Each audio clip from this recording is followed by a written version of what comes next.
बनो तो गुलाब सिंह लोधी जैसा बनो कि हजारों की संख्या में इन्होंने झंडा फहराया था। और एक जब देश की आजादी में एक बिगुल बजा था, एक क्रांतिकारी आंदोलन चल रहा था, तो छोटी छोटी टोलियां उन्नाव से आ रही थी लखनऊ के लिए। तो गुलाब सिंह लोधी ने देखा कि सब लोग भाई कहाँ जा रहे हो, तो लोगों ने कहा आपको जानकारी नहीं है, आज देश की आजादी का झंडा फहराया गया था। छोटी छोटी टोलियां जा रही थी, इन्होंने देखो पैना लिए हैं, अपने खेत में हल जोत रहे थे, अपने खेत में हल जोत रहे थे, और उसी वक्त वहां पे अपने बैल को छोड़ करके और वो पैना लेके चल दिया। तो वहां पे उन्होंने झंडा भी पाया, और झंडा अपने पीछे धोती में पहुंच गया, कोई देख न पाए। और वहां पर एक बरगद का पेड़ था, बरगद के पेड़ पर चढ़ जाते हैं, और जैसे झंडा फहराते हैं, झंडा फहराने के बाद भारत माता की जय, भारत माता की जय, वंदे मातरम करते हैं, जैसे गोली मार दी जाती है, धरती पर आ जाते हैं। उन्नाव के चंदिका खेरा गांव पड़ता है, आपके पड़ोस में राजनीति से लगा हुआ उन्नाव है, चंदिका खेरा गांव पड़ता है, 8684, आप लोग जानते हो। तो हम लोग उनके गांव में गए हैं, वहां के रहने वाले हैं। इन्होंने तब इस तरह राजपूत आप लोग बने, अवंतीबाई लोधी जैसा बने। अवंतीबाई 1857 में चमक उठी थी।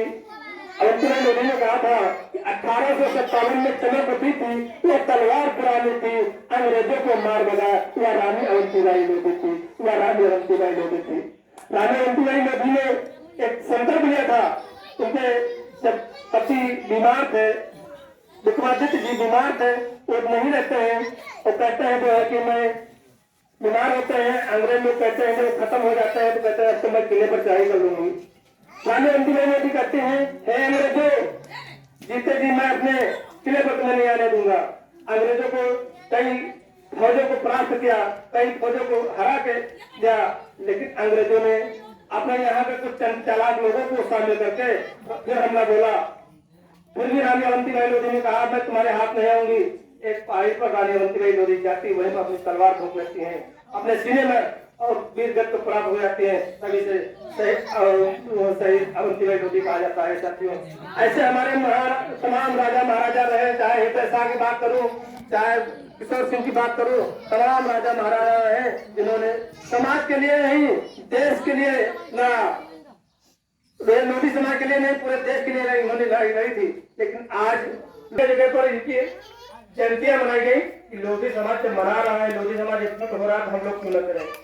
तो यही आप लोगों से हम लोग कहने आया हूँ, बताने आया हूँ कि आप लोग भी एक सशक्त बनो, एक हिम्मतवान बनो, और अपने बच्चों को पढ़ाओ लिखाओ। जब तक बच्चे हमारे शिक्षित नहीं होंगे, संगठित नहीं होंगे, कैसे संघर्ष करेंगे। बाबा भीमराव अम्बेडकर गुच्छे वाले लोग थे, 200 रुपए थे, तो मैंने गुच्छे वाले दाना ये ले आए, तो कहा यही तो तुम्हारी भूल है। तो गुच्छे वाले अंगूर होते अच्छे होते हैं, एकजुट होते हैं, उनकी ताकत होती है।